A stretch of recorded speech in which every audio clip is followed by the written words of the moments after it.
আমার জানা মতে ঢাকা বিশ্ববিদ্যালয়, রাজশাহী বিশ্ববিদ্যালয়, চিটাগাং বিশ্ববিদ্যালয়, আরো বিভিন্ন ইউনিভার্সিটি বড় বড় বিশ্ববিদ্যালয়ের প্রধান দায়িত্বে বসানো হয়েছে আপনার জামাত চেতনার লোককে।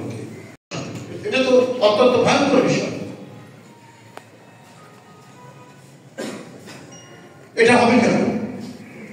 আমার জানা মতে ঢাকা বিশ্ববিদ্যালয়, রাজশাহী বিশ্ববিদ্যালয়, চিটাগাং বিশ্ববিদ্যালয়, আরো বিভিন্ন ইউনিভার্সিটি বড় বড় বিশ্ববিদ্যালয়ের প্রধান দায়িত্বে বসানো হয়েছে আপনার জামাত চেতনার লোককে। আরো বিভিন্ন যে শিক্ষা প্রতিষ্ঠান গুরুত্বপূর্ণ জায়গায়। আর আমাদের কোন লোক হয়তো ছাত্র জীবনে ছাত্রদল করেছে, রেজাল্ট ভালো কম্পিটিশনে তারা বিসিএস এ উত্তীর্ণ হয়েছে বলেই তারা আজকে প্রফেসর হয়েছে গভর্নমেন্ট কলেজে বা বিভিন্ন গুরুত্বপূর্ণ দায়িত্বে আছে বা শিক্ষা প্রশাসনের বিভিন্ন জায়গায় আছে। একটি ছেলে আপনাদের সামনে বলি, একটি ছেলে আমার সাথে মিছিল করেছে রাজশাহী বিআইটি, তখন ইঞ্জিনিয়ারিং কলেজ, এখন রুয়েট, রাজশাহী ইঞ্জিনিয়ারিং ইউনিভার্সিটি, ছাত্র দলের মিছিল করেছে এবং ছাত্র সংসদের ইলেক্টেড নেতা, এবং সে যে শিক্ষা প্রকৌশল একটা আছে ডিপার্টমেন্ট,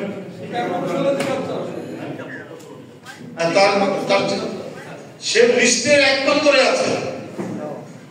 তাকে না দিয়ে 5 নম্বর থেকে নিয়ে আসা হয়েছে, সে নাকি সেই বিশেষ দলের চেতনা এই কারণে আছে। অথচ 1 নম্বর তার ব্যাকগ্রাউন্ড হচ্ছে ছাত্র জীবনের পলিটিক্যাল ব্যাকগ্রাউন্ড, সেটা হচ্ছে মিছিল করা ছাত্র দলের ছেলে। তাকে অর্থাৎ আওয়ামী লীগের সময় ওই ব্যক্তিকে সেই ছাত্র দল করা সেই ইঞ্জিনিয়ার, সুপারিনটেন্ডেন্ট ইঞ্জিনিয়ার, তখন সেই সুপারিনটেন্ডেন্ট ইঞ্জিনিয়ার তাকে বলেছে যে তোমার প্রমোশন হবে। আওয়ামী লীগের যে ওদের যে একটা সংগঠন আছে শেখ মুজিবের নামে, কি বঙ্গবন্ধু পরিষদ, তুমি তাকে যোগদান বলে। আমাদের সবাই জানে আমি ছাত্র দল করতাম, আমি ওই নীতি বিসর্জন দেবেন, আমার প্রমোশন দরকার নাই। সেই ছেলে পরিবর্তনের পরে বা আমার কাছে ছেলে ব্যক্তি চিফ ইঞ্জিনিয়ার হওয়ার কথা, তাকে সেটা দেওয়া হবে একদম। অথচ মেধা তালিকার লিস্টে সে 1 নম্বর, কারণ সে ছাত্র দল। সাভার মডেল কলেজ পরিবর্তন হলো, সেখানে নতুন প্রিন্সিপাল আছে, পুরনো প্রিন্সিপাল ছিল আওয়ামী লীগ বাদ দিয়েছে। যিনি প্রিন্সিপাল তিনি জামাতের লোক। এসে 2 জন ছাত্র দল করা 2 জন শিক্ষককে সেখান থেকে তার চাকরি খেয়ে ফেললেন।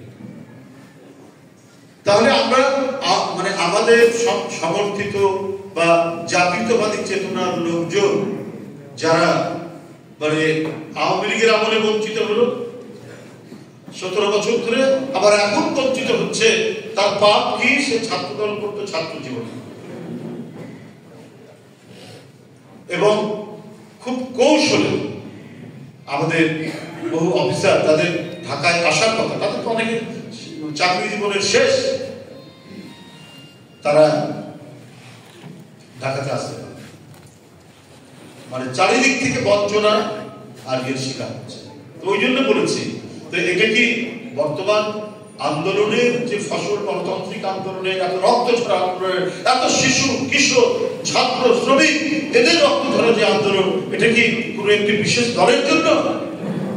যারা গণতন্ত্রে বিশ্বাস করে, যারা বহুদলীয় গণতন্ত্রে বিশ্বাস করে, এবং যারা বহুবাদ বহু চিন্তায় যারা বিশ্বাস করে এবং এটাকে যারা ধারণ করে, সেই সমস্ত মানুষদের সম্মিলিত আন্দোলনের একটি পর্যায়ে ছাত্র শ্রমিক জনতা একসাথে নেমে শেখ হাসিনার মতো একটা পাষণ্ড একজন শাসককে দেশ থেকে বিতরণে সাহায্য করেছে। আমাদের সমর্থিত প্রায় 422 জনের মতো আমাদের নেতাকর্মী বা বিএনপির সমর্থক লোকজন মারা গেছে। তাহলে এই ঘটনাগুলো কেন সৃষ্টি করা হচ্ছে? কেন একটা সরকারের মন্ত্রণালয় যারা যোগ্য, তারা যোগ্য জায়গায় যাবে, যে লিস্টের 1 নম্বরে আছে সেই দায়িত্ব পাওয়ার কথা, সেটি না করে খুব গুছিয়ে ভেতরে ভেতরে প্রচেষ্টা চালিয়ে সমস্ত শিক্ষা প্রশাসনকে পরায়ত্ত করা, জামাতিকরণ করা, এটা তো ভয়ঙ্কর ব্যাপার। এবং পত্রপত্রিকা উঠছে, আমি পত্রপত্রিকার রেফারেন্স দিয়ে আপনাদের সামনে বলছি। তালিবানের সরকারকে বলতাম সেনা সমর্থিত সরকার। আর এখন অনেকেই বলছেন যে বর্তমান অন্তর্বর্তীকালীন সরকার যদিও এই সরকারকে বিএনপি সমর্থন করেছে, এখনো করে, কিন্তু কেন জানি অনেকেই বলছেন এটা হচ্ছে সেই বিশেষ দল সমর্থিত সরকার। বিভিন্ন কর্মকাণ্ডের মধ্যে দিয়ে সেটা প্রমাণিত হচ্ছে। অন্তর্বর্তীকালীন সরকার তাকে বিপ্লবী সরকার হওয়া, সমস্ত দোষকদেরকে উৎপাদন করে জনগণের পক্ষে যারা দাঁড়িয়েছিল তাদেরকে নিয়ে যে প্রশাসন চলার কথা, সে দোষররা আবার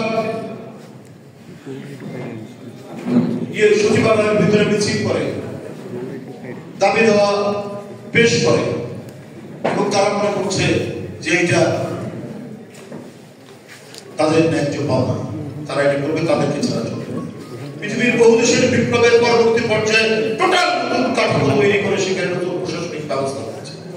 আজকে কি করে সচিবালয়ের মধ্যে সেই পুরনো দোষকদের লোকেরা সেখানে আন্দোলন করে এবং 48 ঘন্টার আলটিমেটাম দেয়? এটা তো জনগণ প্রত্যাশা করে, এবং তাদেরই অবদান কি যে সরকার প্রত্যেকটি কর্মকাণ্ডের মধ্যে জনগণের কল্যাণের রিফ্লেকশন থাকবে।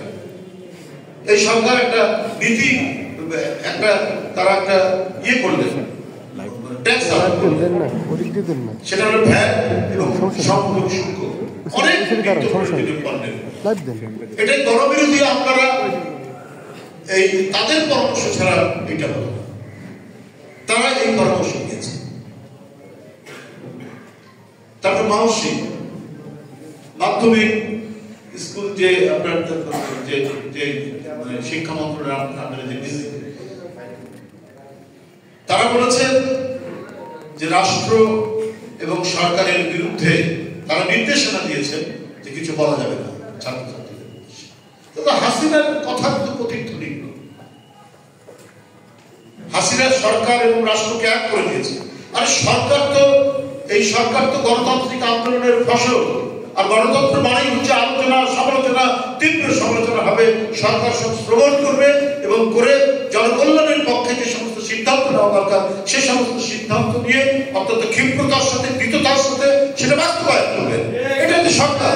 রাষ্ট্র আলাদা, রাষ্ট্র বিরোধিতা এটা অপরাধ করল, কিন্তু সরকারের বিরুদ্ধে তো অপরাধ করল না।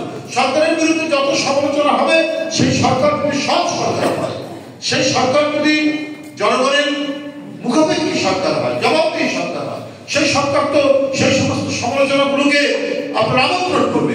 অথচ মাংসী বলে দিল যে এটা সরকার এবং রাষ্ট্রের বিরুদ্ধে কোনো সমালোচনা করা যাবে না, তাহলে তারা তো সরকারি আমরা আপনার জনপ্রশাসনের